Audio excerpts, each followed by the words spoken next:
As of today, this house is ours.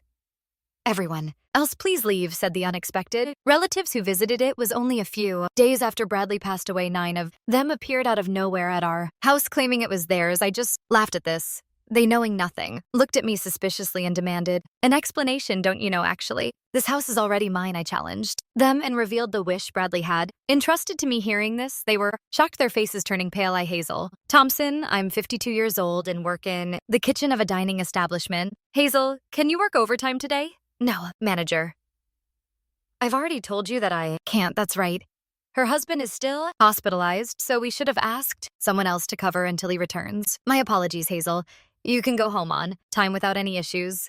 Our restaurant is a popular Chinese restaurant in town, known for its cost-performance ratio and beloved by people. The dishes offer great value, which is why we're busy with many customers every day. I used to not mind working overtime, but lately, since my husband Bradley has been suffering from severe cancer and living in the hospital, I have been leaving work on time. He is 2 years older than me, and we've been married for 30 years, but this is the first time he has had such a serious illness. The cancer found during a health check had already metastasized to several places, and his physical strength began to decline rapidly after receiving the news. It's unfortunate. Staying home all the time and working from home caused my strength to decline. He was an interior coordinator working freelance from home, able to complete his job with just a PC. Thanks to him, I was able to avoid doing household chores and work freely all day. However, since he fell ill, I asked for consideration at work and adjusted my working hours, start early in the morning and leave early when the shop starts to get busy. I want to provide his care as much as possible and have asked those around me to allow this. Everyone, I'm sorry for always causing in trouble. What are you saying? Don't be so gloomy. It'll worry your husband, really. Just act cheerful and take good care of him. Don't worry. The manager will take care of everything if something happens. Who do you think we are? Laughed my colleagues, joking around when I asked. Everyone accepted without any complaints. Moreover, they even suggested I leave early. The manager was concerned about my financial loss and adjusted the shifts to create the current work schedule. I am grateful to be able to work in such a wonderful workplace. When peaceful days return, I intend to properly reciprocate. Thinking this, I expressed my gratitude to my colleagues and signed the attendance book. Wang quickly prepared and hurried to the hospital. Ah, you must be Mrs. Thompson. The doctor just arrived and is talking with your husband. When I arrived at the hospital, a nurse noticed me and warmly greeted me. Upon her words, I quickly rushed to the hospital room and entered, where Bradley was talking with the doctor. Your wife has arrived. You finished work. Thank you for your hard work. Bradley is older than me originally. He had a youthful face, and often people would think I was the older one, but since his cancer diagnosis, he seems to have aged rapidly now. He might look older than his actual age. His face now then lacks the liveliness it once had, and his smile is weak. I won't be defeated by the illness, he initially said with a smile. But the body is honest. Contrary to his bravado, he is weakening. Day by day, I was just explaining the details of your husband's condition. How is my husband's condition? Doctor, please let me share the rest. Just as I was about to get information from the doctor, Bradley suddenly interrupted. At that moment, an ominous feeling brushed through my mind. The doctor seemed to sense something too, and quietly left the room with a nod. Hey, Hazel, how much time have we spent together since we got married? Bradley suddenly said while looking out the window, worried about his condition. Answered hesitantly.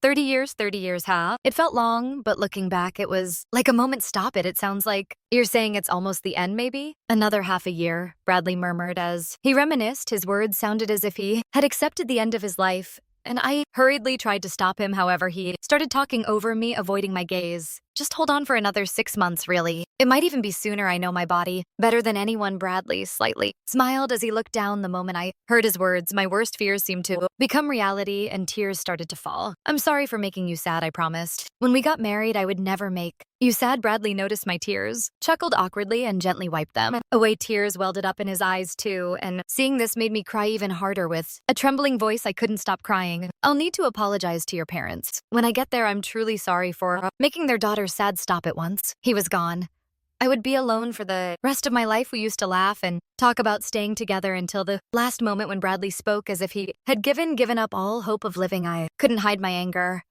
Don't talk like it's all decided. Don't say such sad things, Hazel. Nothing is decided yet. Medical science is advancing each day. Also, if we look at other hospitals, there might still be other possibilities. I'm going to pass on Hazel. When I screamed, Unable to accept reality, he gently held my hand and continued quietly, I'll be leaving this world soon. No, I absolutely hate that idea. Before I'm gone, I want to do everything I've wanted to do. I want to cherish every moment with you. Until the end. With that, Bradley began to talk about his plans for the coming days. I don't want to spend my remaining time in the hospital. I want to go home with you and Hazel. I know you're busy with work, but could you take a few days off? Want to go on the trip we had planned? Before I want to fulfill all your wishes. So please, Bradley said. Seeing his words and his posture, I painfully realized that this was not just a dream, but reality. I felt there was no more hope. Accepting that fact, I respected his wishes and holding back my tears, I conveyed his intentions to his doctor. The doctor respected our decision and promptly arranged for his discharge. For safety, additional tests were conducted, and he was able to leave the hospital the next day. Thus, Bradley spent his last days in this hospital. Bradley, I came to visit. Hey, how are you feeling? Ready to go to the other world yet? Just kidding. Hazel, you're here too. I thought it was just Bradley. Sorry, since we had some time before dinner, I decided to stay in the room as long as possible to be with him. Suddenly, Bradley's mother and his brother Marcus and Marcus's wife Rita came to visit. It's been a while, Marcus. Bradley's brother Marcus is 55 and works in construction, but often skips work and holds no position at his age. He just goes through the motions day after day. His wife Rita is 34 and beautiful, but her expression is stern and her speech is rough. Her dominating attitude is notably different from the usual behavior towards others, and for some reason it stands out to me. Despite being 74, his mother is very youthful and full of energy. However, her greed is clearly visible on her face. She loves Marcus abnormally and looks down on Bradley. Truly despise Bradley's family. Marcus always makes insensitive jokes, and Rita probably hates me as well. From the first time we met, she regarded me as an enemy and never misses a chance to make snide remarks. My mother-in-law doesn't treat us as humans and constantly irritates us. She sees Bradley not as a son, but as a money tree. She makes financial demands. As soon as we meet, Marcus has a big family, doesn't he? You two don't have kids and both of you earn, so you must have some financial leeway. Could you provide a little support? This kind of monetary demand has become a norm. Marcus's family, including his mother, is a family of 9 after his previous wife ran away. He remarried while having 4 children. He has 2 children with Rita, and their household finances are extremely tight. They can't live on their income alone and are always asking us for financial help. What's with the crowd? What an attitude. Isn't it cold to treat your own mother like this? Bradley, take better care of your mom. She's been very lonely since your father died. In fact, his mother's odd behavior started after the death of her husband. He was a strict and rational person when he was alive. She did not act the way she does now. The entire family was united and spent time together harmoniously, but after his death, it was as if all restraints were lifted and she changed completely. Previously, Bradley's father would encourage her to be considerate towards us, but now it seems she has no reason to accept me. She started talking about money all the time with Bradley. Marcus had previously run away with another woman, and during that time he was disowned by his own father after my father-in-law's death. The disownment was lifted and he returned home with his new wife Rita. This town supports child rearing, but raising 6 children requires considerable economic strength, which is challenging. Bradley was always dumbfounded by their unrealistic ideas. This month is financially tough again. Could you give us a little support? What? Please stop. Bradley is already struggling so much. What are you thinking? Please be quiet.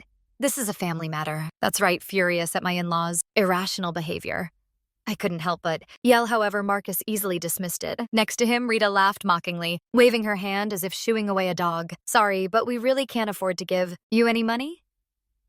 Oh, that's troublesome. Thought you would figure something out. That's why I came all this way. Oh, what a useless son, my mother-in-law muttered. Under her breath, grumbling, I'm reaching my limit with these 3's unreasonable behavior. So what's the specific situation? How is the cancer progressing? And what about the prospects for discharge? Clearly, she was not concerned. Given her greedy nature, she probably had some selfish plans in mind. He has 6 months to live. He's planning to be discharged tomorrow and spend his last days at home. Is that? So the moment they heard these words, their eyes lit up. Far from being shocked, their faces were filled with joy, which was unbelievable. Their unpleasant demeanor made me feel nauseous. Then we'll come to pick him up by car when he's discharged. He can't walk back, and there's no need for that. While Bradley responded calmly, his mother and the others spoke excitedly. Unable to bear the scene any longer, I forcefully ejected them from the hospital room. What are you doing? They yelled. Please go home. I will handle the discharge preparations myself, and your presence is not needed. I never want to see you all again. What are you saying? As my in-laws tried to argue, I quickly dismissed them, slammed the door shut, and locked it. I immediately explained the situation to the hospital staff and had the nurses prohibit visits from anyone, but myself to ensure my in-laws couldn't contact Bradley. I'm sorry, Hazel. I've caused you trouble. Why don't you stand? Up to them, they ridicule you and use you. I pressed him, my anger rising. Why should such undeserving people live at ease, while someone like Bradley must suffer? It might seem irrational, but I felt I couldn't bear it unless I lashed out at someone. I still loved Bradley deeply and didn't want to accept that he would be gone. I didn't want to confront them and burden myself, so I was glad you spoke up. Clearly, Hazel. That's why I have a request for you, a request. Bradley then entrusted me with a significant task that was so unexpected I couldn't hide my surprise on the spot, yet he was utterly serious with a grave expression. He emphasized, "Please, this is my first and last request. Understood, I promised to fulfill it." After that exchange, I took custody of a specific item from Bradley and went home for the day the next day. Before my in-laws arrived, I quickly helped Bradley to get discharged from the hospital. We returned home, but there was a lingering fear that his family might soon show up, determined to protect Bradley from them. I decided to slightly alter his wish eventually. Instead of staying at our home, I asked an acquaintance if we could live in their villa for a while. It's sad to leave our home, but as long as you are with me, anywhere is home. Bradley smiled shyly at that, and I couldn't help but blush after explaining the situation at work. I took a long leave of absence. My wish was to be by Bradley's side until his last moments. With the help of friends, Bradley spent his remaining days quietly, and his end came peacefully. 6 months later, he quietly passed away at the funeral. I saw my in-laws for the first time in a long while. I was on guard, expecting them to say something, but instead of showing sorrow, they just looked at me and smiled smugly. The moment I saw their unpleasant smiles, I felt a chill. What could this possibly mean? I wondered. Soon I would come to understand the meaning behind their laughter after the funeral. As I was sorting through Bradley's belongings at home, the doorbell rang. When I opened the door, there stood my mother-in-law and Marcus, laden with numerous bags. "We finally found you. Heard from the neighbors that you came back. What are those bags for?" I asked as she tried to enter the house while complaining. I stood firmly in the doorway, blocking their entry. Then Marcus glared at me annoyingly. "Stop blocking the way. Move aside. I won't move. What's in those bags? And have you brought your kids to what are you thinking?" Behind Marcus, his entire family was present. It was a confusing situation, but panicking would play right into their hands. Clearly, they had concocted some plan and had come to our house with it. Confronting them firmly, I stood my ground. Then my mother-in-law, with a mocking laugh, said, "Something astonishing from today. This house is ours. You have to leave." Hearing her words, I was taken aback. My in-laws, all 9 of them, had audaciously planned to take over our home as their own. Faced with their unimaginable audacity, I was at first speechless and silent. My son's possessions naturally belong to his blood-related family, don't they? He has left this will for us, my mother-in-law said, showing me the will while laughing. However, upon hearing her words, I couldn't but burst into laughter, overwhelmed by the absurdity of their actions. What's so funny? My reactions seemed to irritate them.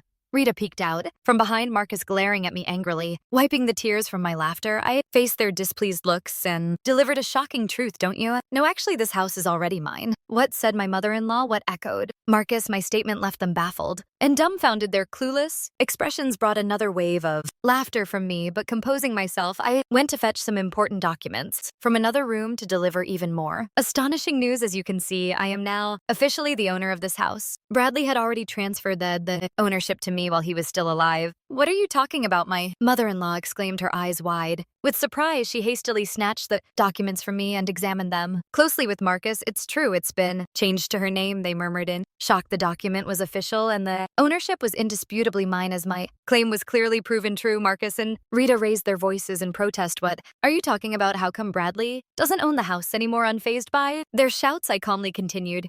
"Wanted to change the ownership to me. Before his discharge, he thought it would be more useful for the future if he transferred it to my name while he was still alive." At this point, my mother-in-law interrupted, thrusting her copy of the will at me. "This can't be. Look, here is a will he wrote." The document she showed was indeed written in Bradley's handwriting, but there were no seals or signatures on it. It was merely a document and did not function as a legal will, which they seemed not to understand. Their ignorance only left me exasperated, and I sighed deeply. However, no matter how much I explained, they were unlikely to accept the truth. Anticipating the next developments, I asked them to wait a bit and called a lawyer for legal assistance. "I appreciate your help. I apologize, but his family has come over concerning the will. Could you possibly come over urgently? Thank you." As I suddenly started making the call, Marcus stared at me suspiciously, wondering, "Whom are you contacting?" I offered no detailed explanation to him, but urged him to come inside first. seated my mother-in-law and Marcus in the living room and told the children they could play freely in the bedroom. Soon, the house's chime rang and I went to the entrance to greet the visitor. I then escorted the person I was speaking with on the phone into the living room. I apologized for the delay as the suited man entered the room.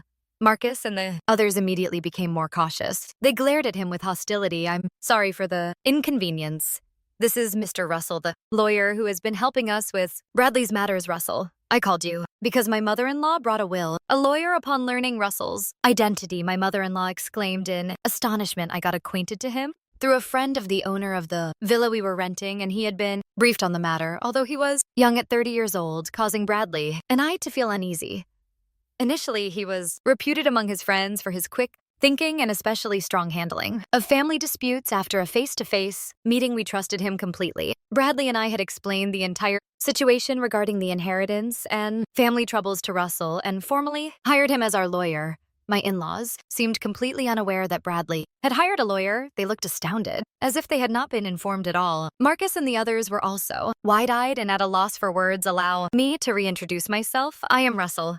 I'm here at Bradley's request. I will be recording this conversation as legal evidence. Unlike Marcus, who dressed flamboyantly, Russell had a simple appearance with black short-cut hair and clean, straightforward glasses. My mother-in-law seemed to forget why she came to the house as she was taken by Russell's presence. Russell greeted, politely prompting them to reflexively accept his business card. Seeing his business card and lawyer badge, my mother-in-law straightened her posture. Upon realizing he was a legitimate lawyer, Marcus and Rita also straightened up, showing tense expression. Afterward, Russell and I sat on the sofa, facing my in-laws to start the conversation. Russell expertly operated the voice recorder and the discussion began. May I take a look at the will you have brought? Russell asked in a composed tone, perhaps feeling somewhat intimidated by his question. My mother-in-law's hand trembled slightly. As she handed over the will, she was probably worried about not being able to secure the inheritance without someone like a lawyer to back her up. It's difficult to maneuver words cunningly against an experienced lawyer. She seemed concerned that the proceedings might turn unfavorable for them regardless. Russell calmly read through the will. After finishing, he looked at me and nodded slightly.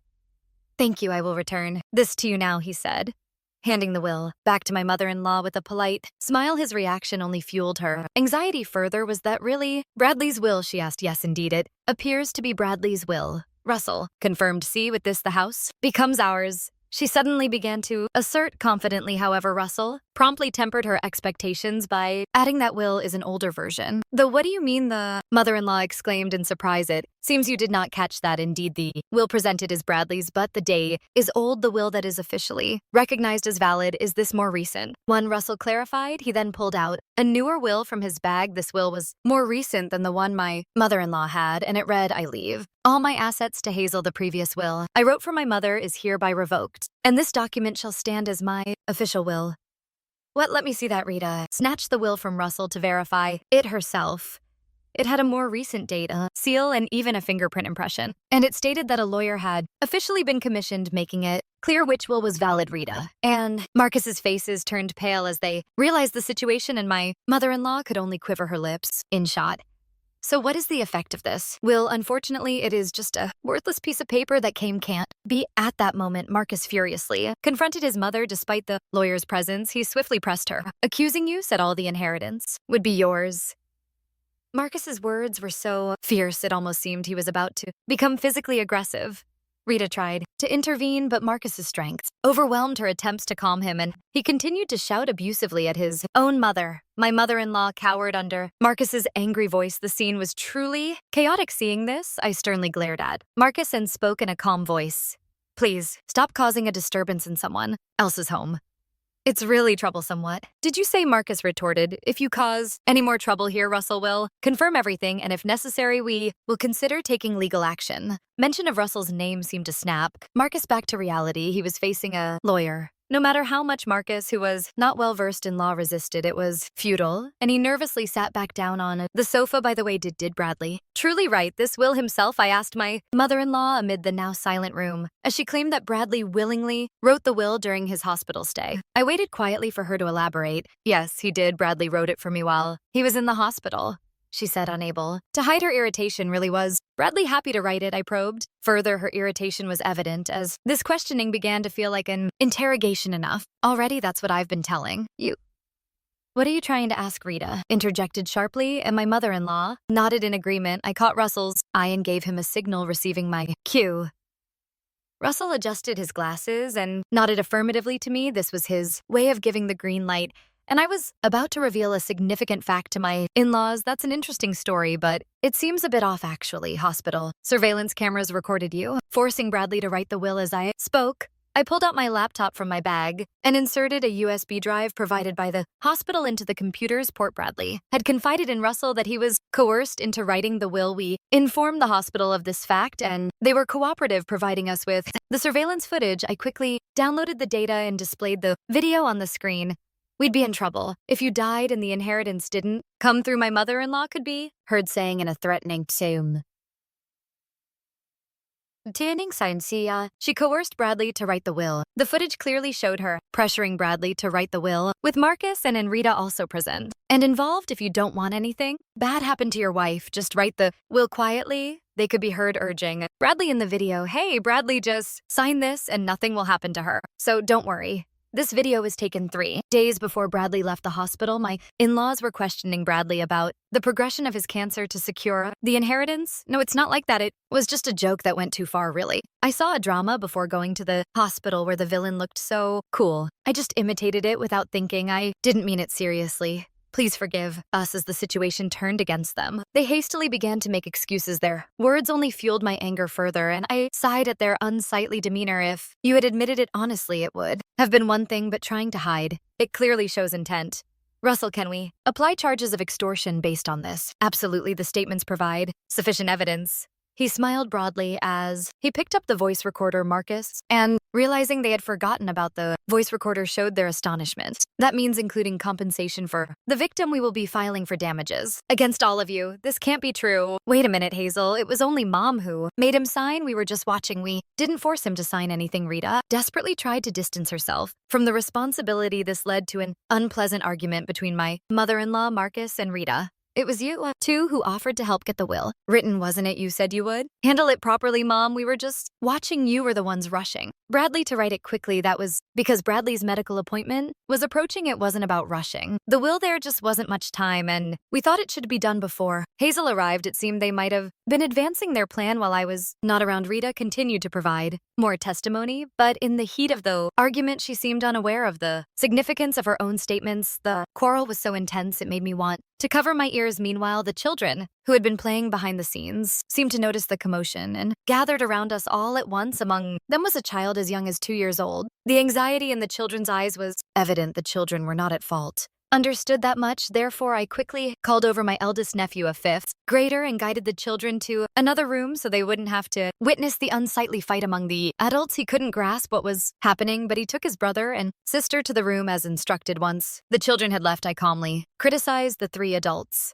Isn't this shameful? What kind of parents are you? What are you talking about? Deeming your own responsibilities and blaming each other in front of the children, don't you? Think it's pathetic? You're just trying to escape responsibility. Upon hearing my words, Rita suddenly remembered the children who had left, and she showed a remorseful attitude in front of me. I truly am sorry. I acknowledge everything, not just the threats. Please forgive us. Marcus and his mother also quickly apologized next to Rita, trying to gain some forgiveness. We need to support our children, so please help us with the financial part. I also don't know how. I'll manage from now on. If we are charged with damages, we're done for. Please overlook this. If there is a sin, we'll atone for it. They were begging for forgiveness while crying. However, their attitude only fueled my anger further. In the end, all you think about is yourselves and money. I can't sense any real remorse from you. That's not the intent. It's just that we're financially strained and we wanted you to understand our situation. Do you realize that saying such things just sounds like you're making excuses? Caught by my words, Marcus involuntarily fell silent. His mother and Rita likely felt the same without giving them a chance to apologize further.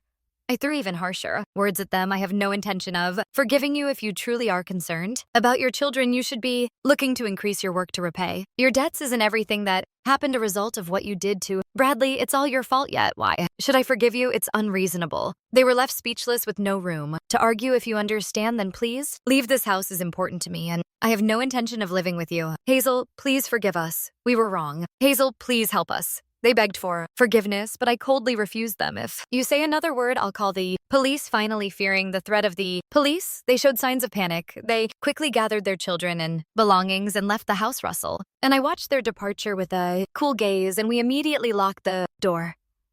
After they left, we sighed in relief. Finally settling the matter afterwards, I asked Russell to promptly initiate the process for claiming damages. He had already prepared everything, and the claims process proceeded smoothly. The three were charged $30,000 in damages for coercing Bradley into signing the will, unable to pay the large sum. They proposed a settlement, but I made no concessions. I will insist on full payment because I refused to negotiate. Their lives changed significantly. My mother-in-law had to care for 6 children alone from morning to night, and Marcus and Rita were forced into a life of continuous hard work. They sold their house and moved into a cramped apartment. All 9 of them, while they continued to pay the damages, there is no prospect of their lives becoming easier anytime soon. They will continue to live under difficult circumstances, at least until the youngest child becomes an adult. Thus, I successfully severed all ties with them. After sorting through our belongings, I still live in the same house while I continue my daily work. Friends from work visit occasionally, so I hardly ever feel lonely every day. I stand before Bradley's portrait and continue to talk about daily events to him.